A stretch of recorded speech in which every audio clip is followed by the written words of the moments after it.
Hello everyone, this is the new caveman. I've been working on a trailer recently, and this is one of the small guest bedrooms with a aluminum single pane window that you can slide up. You can lift it up and open like that. I also had a window AC unit over here, but what happened was that it was not installed properly by the tenant, so there was some leakage of water. As you can see, it's actually raining right now, but it's not too big. So it actually caused a lot of damage. Water got in, and it caused a lot of damage in the window sill and the stud behind it and the drywall. So I have already replaced all of the rotten studs and drywalls. And I have also replaced the original wood window sill and jabs with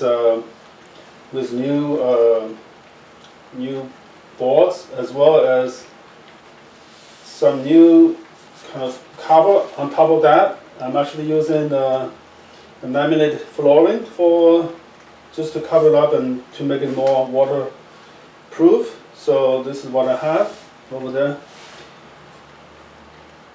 But obviously I still need to put the window unit back. We will still need to use it. This is in the south, so the weather can get pretty hot. And window use AC unit, some kind of air conditioning system is very much needed. So I have actually started quite a bit in the recent days on how to properly install the window AC unit. There are a lot of videos on how to install, and I have not found one that actually worked well with my situation. Actually, this is an idea I have not seen anybody else use yet, so that's why part of the reason I want to make this video is really the main idea is that I don't want to use the sash frame to support the unit. So what's the alternatives? So I went to Lowe's and started looking. I was originally looking for something else, an angle bar, something like that, as somebody explained in the YouTube video. I couldn't find the right size angle bar, but I found this instead. This is it's called aluminum trim channel for 3/8 plywood. So apparently it is used to finish a piece of plywood. So you put this on the edge of a piece of plywood to make it look really good, right? Because it's aluminum, very clean. So I thought, hey, maybe I can just stick this into the top bracket and use it to support the window unit itself. So that was the idea. So I came back and cut it. I measured the window frame, and I cut. This was like 3-4 feet. So I had to cut it. This is like 30 inches right here. So I cut it. I just used a little hand saw. It doesn't take much to cut this aluminum channel. It was pretty easy.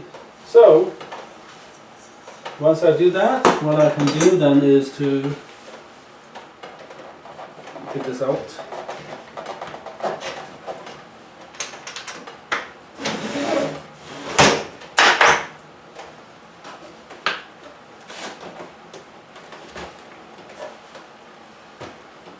So I don't need, it's a little difficult, I need to actually just take out the plastic case first. Okay.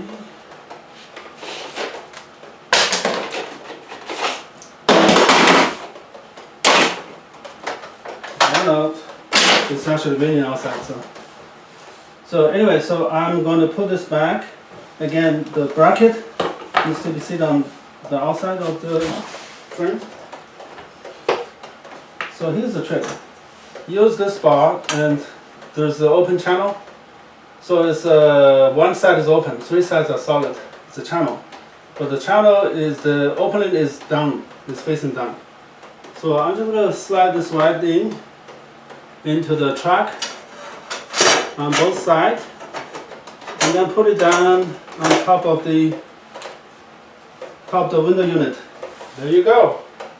It's now the window unit now supported by the aluminum bar.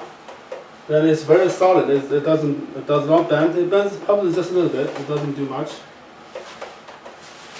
So that's the main idea. So it's supposed to hold no problems. And then what I can do is that I can just slide down the sash, and then you can just rest on it. It doesn't really put any pressure on the frame because the weight is supported by the aluminum bar on the top. So I can just lift this up, no problem. Right? I just happen to have some hardy siding piece available from another project. So I was thinking, why don't I just use the hardy siding, cut into the right size, and then just put it in, right? So, and the good thing about the hardy siding is that it is designed to be, it's a siding, so it's designed to be for the outdoors, right? So it's waterproof. It's pretty thick. It's about close to half an inch, I guess, if not half an inch. So it offers better insulation. It's more solid than the acrylic sheet, right? So I just cut it. It's also very easy to cut. You can cut it with you can score it and then snap. You can also use I guess circular saw, you can use table saw, you can use metal saw. I use the metal saw. It took like only a few seconds to cut, really easy. So the good thing about this one is that you can just slide right in. You don't have to do much. So here, for example, I can just lift this up.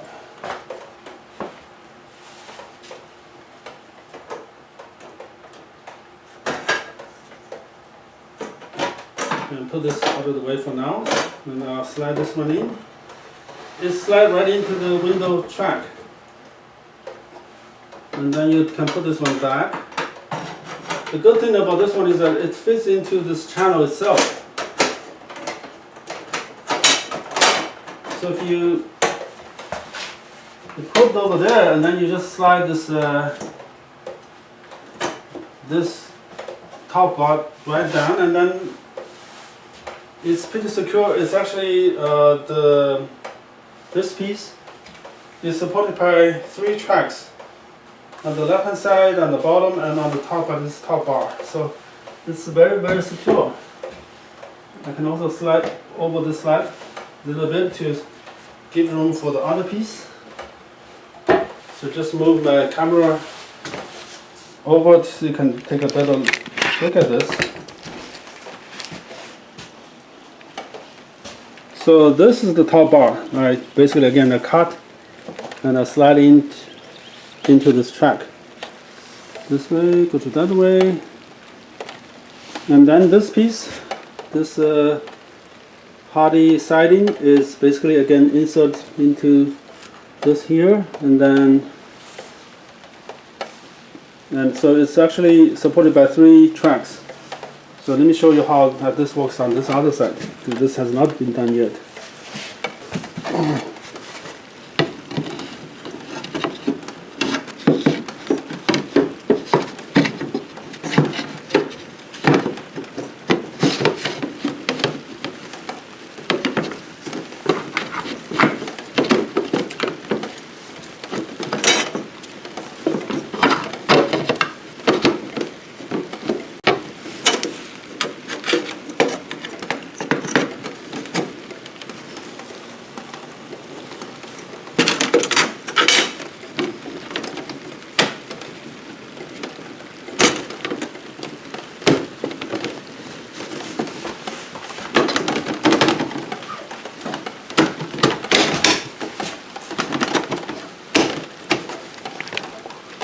Well, it took a little bit of work, but after some juggling, I was able to slide this piece in under the top bar. So again, it's also supported by 3 sides, by this bar here and the right hand side track and the bottom track. So now the sides, both sides are protected by hardy siding, and the top is supported by the top bar, aluminum top bar, and again, with this setup, I don't need to use any screws. Everything is supported, and it's very secure because once I have this window done, I can just slide this sash down, let it go down, and just go on top of the track. So it's now very much secure. There's not much gap at all. There's a little bit gap I can see, but I can easily use some caulking or some tape to seal it. And again, this sash is, I can freely move up and down. So then you may have a question, so what if somebody trying to get into your house, right, from the outside? What if they, just kind of yank the air conditioning unit? And what do you do? So here is what I can do. In order to secure the window from opening from outside, what I plan to do is to put a piece of this kind of the spare part of the aluminum bar. Again, this was part of the same bar I bought, so I cut it. The top bar, I have this left over, so I just need to cut these 2 sides. I have not done it yet, but that's what I'm planning to do. Just cut it 2 sides and slide right into this track. Again, this is fitting perfectly. It's the right size. It's right inside the track. So once you have that bar in there, then nobody can possibly open this thing from outside, because the sash is secured by this bar from the top. You cannot push up. But if you are in a fire situation, you need to get out. You just need to take this bar out and lift the sash up. Then you can get out already. Or if you want, you can take the whole unit out. So because nothing is screwed down, everything is kind of like floating. So so I believe this is my 3rd iteration, and I believe this is really is the best way right now I can find for, obviously for my particular situation. Your situation may be different, but in this case, in a mobile home with this old aluminum single pane window with a sliding sash, this works really, really well. So I'm pretty happy with this configuration, and hopefully it'll give you some idea as well. Your situation may be a little different, but so just need to kind of think it through and think about what you need to accomplish. In my case, I'd like to first of all to be waterproof. I don't want any water to get in. I don't want to have this configuration, this setup to deteriorate over time. So it needs to be, the material needs to be really, really solid. I don't want to use plastic or wood actually. So I solved that problem by using aluminum top bar and also the hardy siding. So those are waterproof. It's going to last probably a lifetime actually, a long time. So that meets my first condition. The second condition is I don't want to have everything screwed down or nailed down. in this setup, there's not a single nail or screw. Everything is basically plugged in. You just plug it in, and it's plug in and plug out basically, and it's really flexible. And also the third one is security, right? Security from both inside and out. From inside, in a fire situation, again, I don't want to have this thing screwed or nailed. In that case, nobody can get out, or it's going to take a lot of effort to get out. And every second is precious in a fire situation. And then the other side of security is prevent somebody from getting in, and we support that as well with this bar put on top of this top of the sash, so nobody can set it out. So anyways, this is what I have today, and I hope you learned a few things from my experience, and good luck in your own project. Thank you.